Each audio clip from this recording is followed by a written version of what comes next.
연말이 다가오면 투자자들이 가장 많이 하는 말이 있다. 바로 산타랠리다.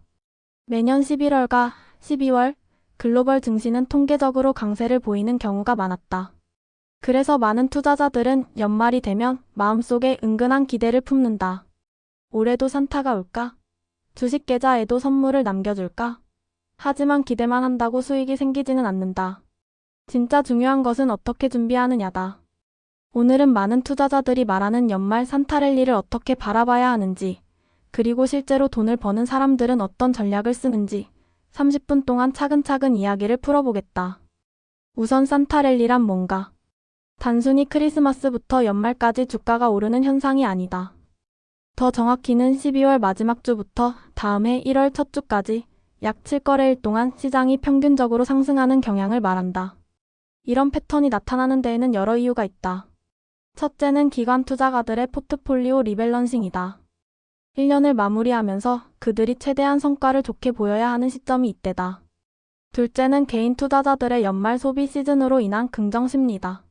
소비가 늘어나고 경제 지표도 개선되며 시장 전반에 긍정적인 분위기가 펼쳐진다. 마지막으로는 세금 회피 매물 정리 이후의 반등이다.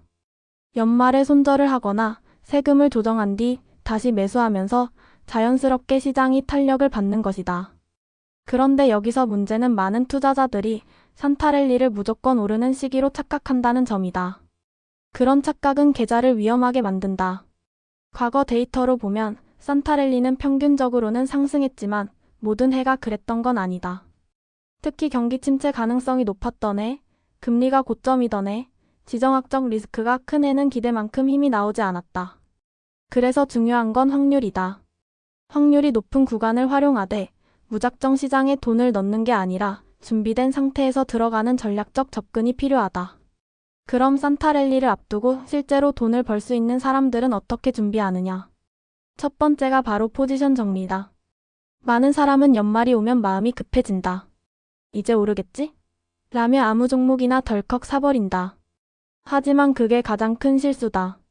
산타랠리가 오더라도 모든 종목이 오르는 건 아니다. 시장의 주도주와 테마는 분명히 존재한다.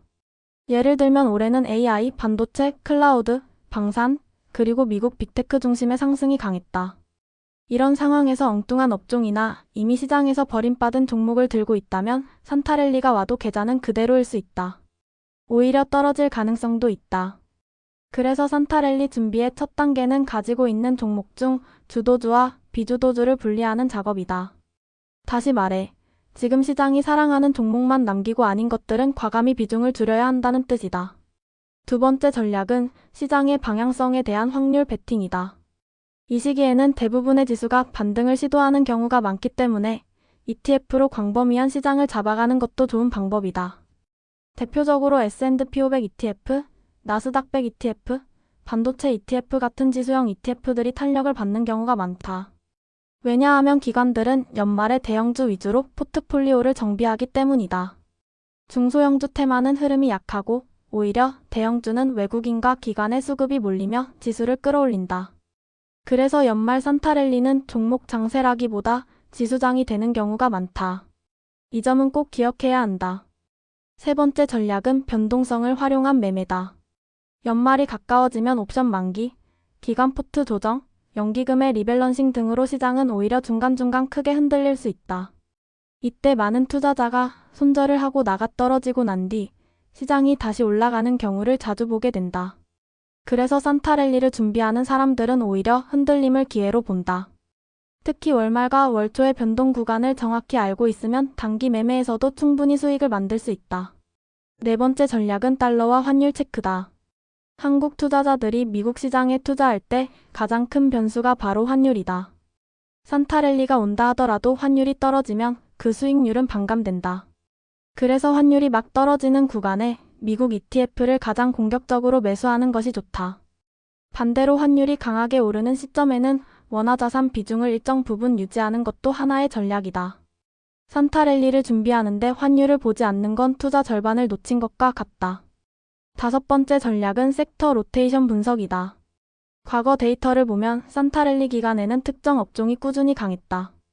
바로 기술주, 반도체, 소비재, 금융, 산업재 등이 그 예다. 그 이유는 이들이 연말의 이익 전망이 가장 긍정적으로 수정되는 업종이기 때문이다.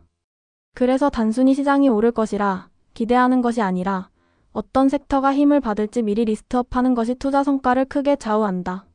여섯 번째는 리스크 관리다. 놀랍게도 많은 투자자들이 산타랠리를 앞두고 몰빵을 한다. 하지만 그런 접근은 위험하다.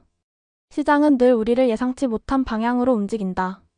연말에 잠깐 조정이 나올 수도 있고 갑작스러운 악재가 나올 수도 있다. 그래서 연말 전략에서 반드시 필요한 것은 현금 비중 관리다. 최소한 20% 정도의 현금을 유지하면 시장이 흔들릴 때 추가 매수의 기회를 잡을 수 있다. 현금 없는 투자는 기회 없는 투자다. 마지막 전략은 멘탈 관리다. 연말이 되면 SNS에서 산타랠리 온다는 글들이 넘쳐난다. 이런 분위기에 휩쓸려 감정적으로 매수하는 경우가 정말 많다. 하지만 투자에서 가장 중요한 것은 감정이 아니라 원칙이다. 내 계좌에 산타가 선물을 주길 바란다면 산타를 기다리는 게 아니라 산타를 맞을 준비를 해야 한다. 종목 정리, 포트 조정, 환율 체크, 섹터 분석, 현금 비중 관리. 이러한 준비를 제대로 하는 사람만이 연말 한정 수익 이벤트의 수혜자가 된다. 영상 마무리로 매우 중요한 말을 하고 싶다. 산타랠리는 기대하는 사람이 아니라 준비하는 사람에게만 온다. 시장이 오를 때 함께 올라타는 사람이 아니라 시장이 흔들릴 때 침착하게 기다리는 사람이 결국 돈을 번다. 그리고 이번 연말도 예외는 아닐 것이다. 희망을 갖되 무모한 기대는 버리고 전략적으로 접근한다면 연말이 여러분 계좌에도 선물 같은 수익을 가져다 줄 가능성은 충분하다. 오늘 이야기는 여기까지다. 연말 시장이 어떻게 움직일지, 그리고 여러분이 어떤 전략을 취해야 할지에 대해 조금이나마 도움을 드렸기를 바란다. 중요한 건 타이밍이 아니라 준비다. 남은 한 달, 현명한 결정으로 여러분의 계좌에 행복한 연말 선물이 찾아오길 기원한다.